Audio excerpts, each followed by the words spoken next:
Hai hai hai, sapa dulu nih Yes. teman-teman semuanya. Halo semuanya. Halo, welcome to podcast Suaraku Ceritaku, tempat di mana kamu bisa berkeluh kesah apapun yang kamu mau ya. Nanti kita kasih tanggapan dari Yes, sudut pandang psikologi. betul banget. Tapi sebelumnya kita kenalan dulu. Kenalin, nama aku Farisa. Dan aku Norva.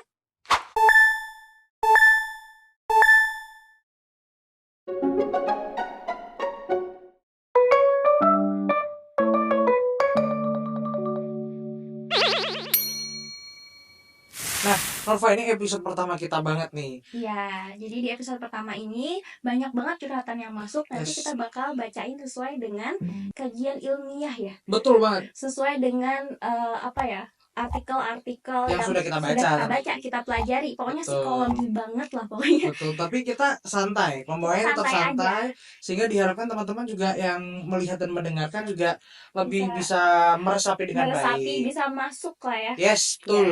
jadi Gitu.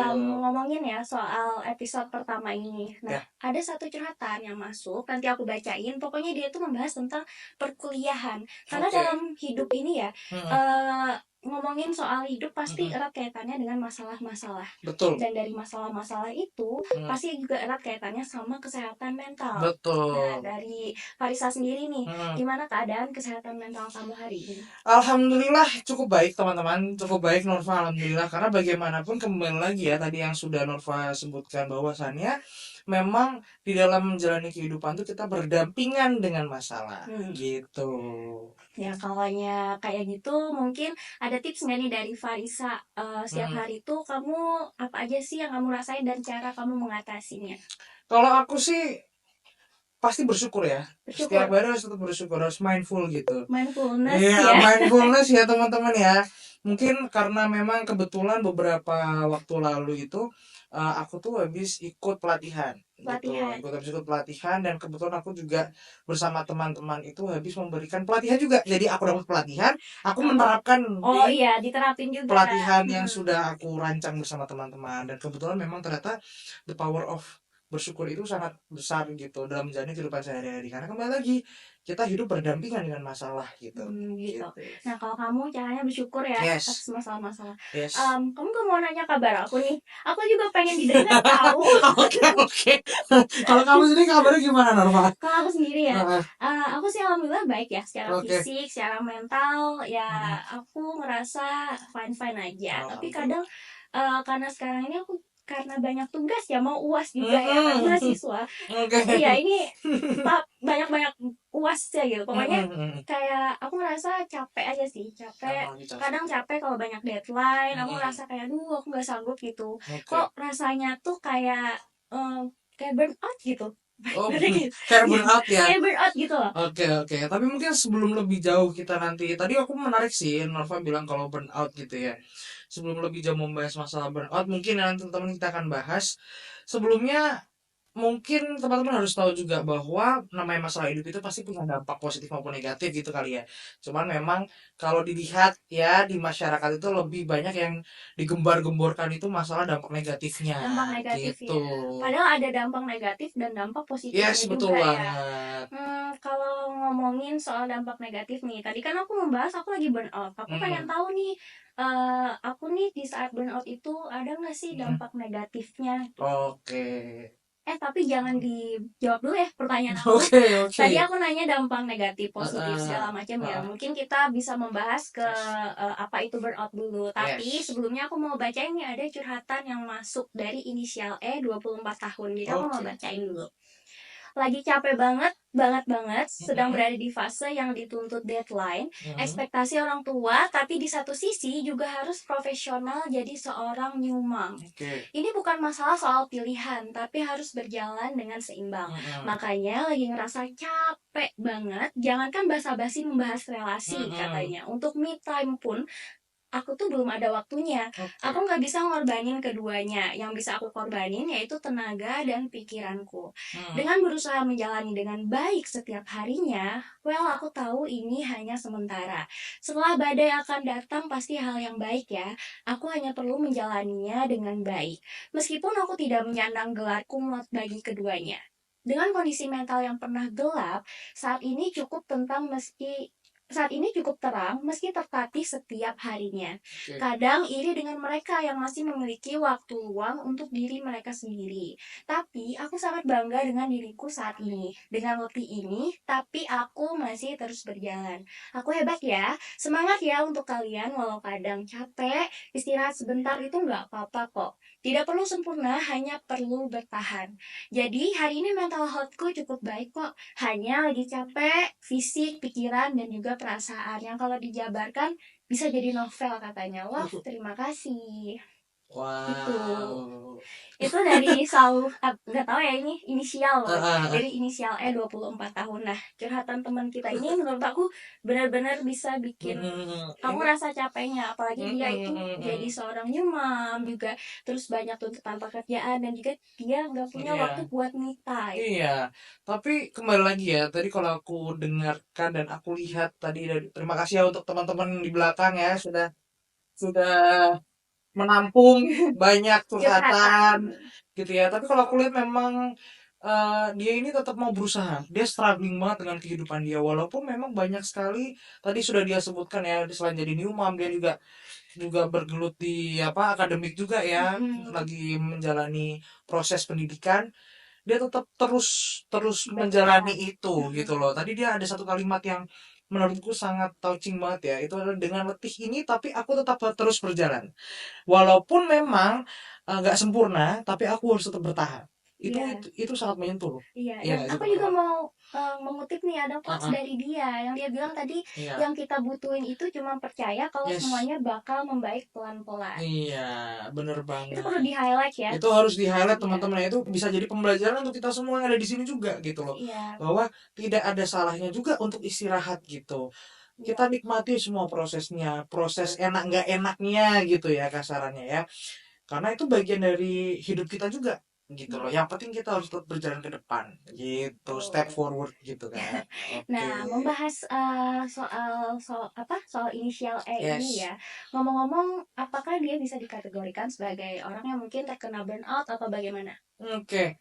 Mungkin tadi juga sama seperti yang sudah Norva sebutkan. Tadi Norva juga sempat nge-spill, aku nih apa kena burnout ya? Gitu. Oke teman-teman, jadi burnout itu adalah dimana teman-teman itu merasakan eh, capek, lelah ketika teman-teman sedang menjalani rutinitas sehari-hari. Hmm. Dan rasa capek dan lelah itu tuh bener-bener sampai mempengaruhi kondisi fisik dan kualitas pekerjaan teman-teman. Nah, ketika teman-teman merasakan capek gitu ya akan suatu rutinitas gitu, teman-teman pasti akan lebih memilih, aduh, kayaknya aku nggak mampu deh untuk Oh, menjalani ini gitu loh. Aduh, apa nanti hasilnya gimana ya? Baik apa enggak ya? Pasti kan muncul ekspektasi-ekspektasi yang sebetulnya belum terjadi. belum terjadi gitu Hmm. loh. Ekspektasi itu kan sebetulnya kan harusnya kan ekspektasi itu baik ya, Iya, harusnya. harusnya Tapi malah muncul ekspektasinya kok jadinya negatif. negatif gitu loh. Mm-mm. Nah, teman-teman perlu teman-teman ketahui sebetulnya bahwa ada loh ciri-ciri orang kena burnout. Nah, Ada, ciri-cirinya ada. ada ciri-cirinya. Apa Yang aja tuh? pertama itu adalah kelelahan secara emosional, teman-teman. Jadi ketika teman-teman itu ya itu tadi yang aku sudah bilang kan, ketika teman-teman merasa kondisinya tuh lelah, capek, padahal itu hanya perasaan teman-teman ketika mengerjakan suatu tekanan gitu loh. Mm-mm. Aku bilang suatu tekanan mungkin gini ya teman-teman, namanya kita bekerja, namanya kita melakukan aktivitas itu pasti ada tuntutan. Ya dimana kita pokoknya kalau aku ngerjain kerjaan A hasilnya harus ini, sama seperti Ekspektasi tadi. ekspektasi tadi yang aku bilang, ketika kita dikasih tugas ya tugas itu harus selesai gitu loh. Nah itu terus yang kedua itu ada depersonalisasi ketika kita itu merespon secara negatif eh, sikap dari orang lain gitu mungkin mudahnya ya. contoh contoh apa namanya, ketika mungkin Norva nyapa aku nih, Mm-mm. halo Farisa kamu habisnya mau kemana gitu, Mm. tapi aku jawab apa sih tanya-tanya gitu. Nah itu Oh, itu itu itu kan berarti respon kayak negatif yang aku berikan lebih kepada ke Nova. sensitif ya? Yes, lebih ke sensitif, itu udah personalisasi. Mm-mm. Kemudian yang terakhir adalah penurunan pencapaian pribadi yang tadi aku bilang, teman-teman merasa tidak yakin terhadap diri kita sendiri sehingga itu menyebabkan munculnya ekspektasi-ekspektasi negatif atau Hmm. yang buruk itu tadi Oh, jadi gitu. ekspektasinya bukan positif, tapi malah Iya, ekspektasi negatif. karena kita nggak yakin kan jadi Mm-mm. sama diri kita sendiri Iya. gitu. Oh, jadi ciri-ciri burnout tuh seperti itu ya. Tiga hal Eh, tadi. tapi kayaknya aku ngerasa ada beberapa yang aku rasain dari ciri-ciri burnout itu. Mm-mm. Apakah itu bisa dikategorikan aku sebagai orang yang burnout? Oke, tapi gini ya Nova ya, sebelum sebelum aku menjawab itu, apa yang Nova rasakan itu tadi, itu kan sebetulnya kan dari internal Mm-mm. ataupun dari eksternal yang Nova mungkin pernah baca gitu dari internet. Itu informasi yang Nova serapin. Tapi kembali lagi teman-teman, kita tidak boleh self diagnose. Mm-mm. Karena kalau Nova bilang aku kayaknya burnout deh, itu bisa dikatakan self diagnose gitu. Oh Itu gitu. tidak boleh. Mm-mm. Kembali lagi teman-teman, ketika teman-teman sudah merasa itu tidak bisa dihandle dan teman-teman merasa itu mengganggu, ya akan lebih baik jika teman-teman konsultasi ke profesional, entah itu psikolog maupun psikiater Oh, gitu. jadi penting banget ya kalau yang kita Mm-mm. itu baca sesuatu Yes. dari internet ataupun dari manapun itu jangan langsung kita menilai bahwa oh kayaknya aku Mm-mm. burnout nih ibaratnya gitu. Yang Yes. lebih parahnya mungkin kayak ada beberapa kesehatan mental lain ya Mm-mm. misalnya kayak Tuh. aduh kayaknya aku anxiety disorder Mm-mm. ibaratnya apa kayaknya aku ini apa ya bipolar misalnya kayak gitu itu kan yang Mm-mm. paling banyak ya di internet itu yang Yes. dibahas Betul. gitu Betul atau enggak sekali. depresi kayaknya aku depresi deh Betul gitu. sekali. Nah, kalaunya nih misalkan aku Mm-mm. merasa kalau Mm-mm. aku nih kayaknya depresi deh dengan membaca beberapa ciri-ciri orang depresi. Mm-mm. Itu tuh apakah aku termasuk self diagnose? Mm-mm. Bisa jadi kan Bisa aku jadi. termasuk self diagnose. Bisa Nah, jadi. misalkan aku self diagnose diriku sendiri Mm-mm. terkena depresi. Mm-mm. Itu ada dampaknya nggak sih buat diri aku sendiri? Oh ada, pasti ada gitu loh. Bagaimanapun ini ya teman-teman, apapun yang teman-teman lakukan terhadap diri kita, entah itu self diagnose ataupun apapun itu pasti kan akan berdampak. Tapi mungkin ditekankan lagi ya teman-teman ya, mungkin informasi juga tambahan buat teman-teman, self diagnose itu apa sih gitu kan? Mm-mm. Self diagnose itu adalah ketika kita mendiagnosis diri kita sendiri akan suatu informasi yang sebetulnya itu belum tentu lengkap dan belum tentu benar. Hmm. Begitu. Itu dulu teman-teman. Jadi perlu dipahami itulah self diagnose. Gampangnya apa teman-teman? Kita menjadi dokter untuk diri kita sendiri. Oh, jadi Gitu. ibaratnya kita self diagnose itu kita baca, kita sok tahu nih Yes. kalau oh aku ini adalah apa penderita bla bla bla Iya, kayak gitu ya. betul sekali gitu. Jadi ya memang pasti bahaya, ada bahayanya gitu.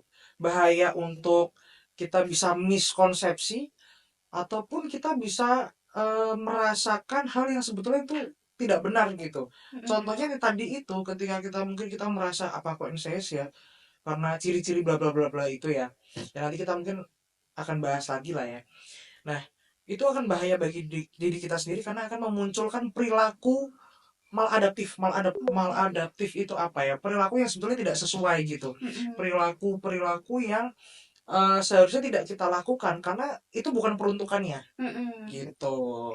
Pokoknya kayak itu nggak sesuai dengan apa yang sebenarnya terjadi ya. Yes, gitu. Berarti aku dari nangkepnya adalah kayak gini. Apabila kita self diagnose, berarti kita menjadi dokter untuk diri kita sendiri. Mm, Karena biasanya dokter pun butuh dokter lain kan ya buat berobat kan ya. iya, karena Apalagi diri diskusi juga. kita sendiri Betul. yang Ya. belum tahu apa-apa, udah so Mm-mm. tahu kalaunya Yes, kita berperan sebagai dokter sendiri, jadi betul. psikolog diri sendiri dan sebagainya. Betul. Padahal balik lagi yang kamu bilang tadi di Mm, awal, apapun yang dirasain itu perlu banget konsultasi ke psikiater atau psikolog ya, iya, ke betul. profesional ya, karena Betul. dampaknya itu negatif ya. Iya, lebih banyak dampak negatifnya kalau self diagnosis itu sebetulnya. Ya Hmm, seperti yang kita lihat mungkin dari sekeliling kita sendiri iya. Aku gitu. nangkep contohnya kayak gini, mungkin aku percaya kalau Mm-mm. aku nih adalah, oh kayaknya aku nih penderita bipolar deh. Mm-mm. Atau enggak aku adalah penderita apa ya, Mm-mm. depresi deh. Kayak aku depresi deh, Mm-mm. depresi berat kayaknya gitu. Mm-mm. Aku mau cari obat depresi gitu. Nah, Mm-mm. obat depresi kan pasti ada di internet kan ya. Betul, Aku betul, langsung betul. beli obatnya gitu. Dan aku minum obatnya. Mm. Dan itu bisa memperparah keadaan gak sih? Bisa Iya, kan? bisa Nah, mempengaruhi betul. sebenarnya yang aku tangkap adalah ketika kita sakit, mungkin kita stres, bisa jadi itu adalah stres biasa aja Mm-mm. teman-teman yang nggak perlu penanganan khusus ya, Mm-mm. karena itu perlu konsultasi lagi kepada profesional. Dan Mm-mm. mungkin aja aku ngerasa kayak mungkin aku mau presentasi dan Mm-mm. aku stres di kelas ya Iya, nggak sih? Dan bisa. stres gitu mau presentasi gugup dan Mm-mm. itu adalah stres yang Wajar. wajar dan itu emang setiap orang ngerasain itu Iya, kan. betul, betul, betul. Mungkin menanggapi Norva ya, teman-teman ya. Jadi ini ada contoh nyata. Jadi gini, contohnya itu contoh nyatanya ya. Kebetulan Mm-mm. ini kita masih di dalam proses pendidikan teman-teman. Contohnya adalah ketika teman di kelas kita itu setiap sebelum mulai jam pelajaran dia itu selalu ke kamar mandi karena sakit perut. Jadi Iya, kayak perasaan gugup iya, gitu ya. perasaan gugup akhirnya kalau dia bilang dia stres, aku tuh stres sama kepikiran, aduh nanti gimana ya, Mm-mm. dosenku nanti apa sesuai nggak ya tugas yang diberi apa tugas yang sudah aku kerjain yang sudah diberikan itu sesuai nggak ya sama ekspektasi beliau gitu. Nah itu contohnya, contoh stres itu. Jadi bukan berarti ketika teman-teman stres itu teman-teman harus apa misalnya minum obat atau apapun itu gitu yang Mm-mm. bisa mempengaruhi bahkan kondisi fisik gitu teman-teman. Iya. Itu stres itu kondisi yang wajar. Mm-mm. Memang mungkin karena teman-teman gugup gitu loh dan sebagainya ya. Tergantung kondisi teman-teman Mm-mm. sedang menghadapi apa. Dan itu Gitu. nggak perlu kita langsung self diagnose kayaknya aku Yes. terkena gangguan mental Iya, ABC gitu ya. betul Dan bisa betul jadi itu banget. udah hal yang wajar. Nah, Betul sekali. pentingnya ya buat Mm-mm. teman-teman kalau yang ngerasain sesuatu, mungkin teman-teman Mm-mm. boleh aja membaca ataupun kayak Mm-mm. mengenali ciri-cirinya Ya. itu supaya teman-teman lebih aware aja. Mm-mm. Iya kan? Nah, pas udah Betul. aware gitu, mungkin ngerasain Mm-mm. salah satu di antara Mm-mm. gejala-gejala kesehatan mental yang mungkin Mm-mm. berdampak negatif pada kehidupan sehari-hari Mm-mm. teman-teman. Nah, teman-teman itu jangan langsung menilai kalau teman-teman itu kena gangguan mental, Yes. tapi penting banget untuk ke profesional ya, Betul betul ke psikolog sekali. atau psikiater. Yes. Jadi teman-teman, mungkin kalau bisa aku rangkum ya dari apa yang kita bicarakan barusan banget ini. Kalau semisal apa namanya dampak negatif dari apa tadi self diagnose ya, Self-diagnose. itu berdampak kepada tiga hal. Yang pertama secara kognisi atau kognitif Mm-mm. individu, yang kedua secara afektif, dan yang ketiga adalah secara perilaku. Ketika yang pertama kognitif, ketika kita menerima informasi, itu akan diproses oleh otak, akan disalurkan ke seluruh saraf-saraf yang ada di tubuh kita. Mm-mm. Sehingga itu akan mempengaruhi perasaan kita, afektif teman-teman. Mm-mm. Yang kemudian itu akan berpengaruh terhadap perilaku kita. Contohnya apa? Ya tadi itu, mungkin teman-teman dapat informasi A yang sesuai dengan perasaan teman-teman yang mungkin informasi A itu apa selaras atau ternyata ciri-cirinya sama dengan ciri-ciri dari anxiety yang dirasakan teman-teman, pada akhirnya teman-teman memilih untuk mengkonsumsi obat-obatan yang memang mungkin antidepresan Mm-mm. yang bisa dibeli di Di apotik toko-toko online. online gitu Apotik ya. online itu apa berarti? Contohnya adalah ya mungkin ada beberapa apps lah ya yang Mm-mm. bisa gitu lah ya. Gitu teman-teman. Nah, berarti sangat insightful banget ya episode 1 kita hari ini. Alhamdulillah. Alhamdulillah. Jadi Iya, kita tadi yes. membahas soal ada burnout, ada juga dampak negatif dari self Betul. diagnose dan juga kita menghimbau teman-teman untuk tidak self diagnose ya, harus ke Yes. profesional. Iya, sekali Nah, lagi tuh. teman-teman apabila mau curhat juga tentang apa yang dirasain, bagaimana keadaan kesehatan mental kamu Mm-mm. ataupun mau nanggepin video podcast episode 1 kita, Mm-mm. boleh banget nih di kolom komentar di video kita dan juga bisa juga teman-teman itu follow Instagram dan TikTok kita Mm. namanya Suaraku Ceritaku. Nah, di situ nanti ada link. Di link itu teman-teman nanti diarahkan ke Google Forms, Mm-mm. space berkeluh kesah dan di situ kalian bisa curhat apapun yang kalian mau. Jadi jangan lupa Yes. follow dan juga di-subscribe, di-like, di-share juga ya. Di rewatch juga Di boleh rewatch teman-teman. juga boleh. Iya, gitu teman-teman. Jadi jangan lupa pokoknya teman-teman apapun yang sudah kita obrolin hari ini, semoga itu bisa menjadi informasi yang Informasi. berguna ya buat teman-teman ya dan tambahan wawasan buat teman-teman gitu. Oke, jadi teman-teman sampai jumpa di episode selanjutnya. Dadah.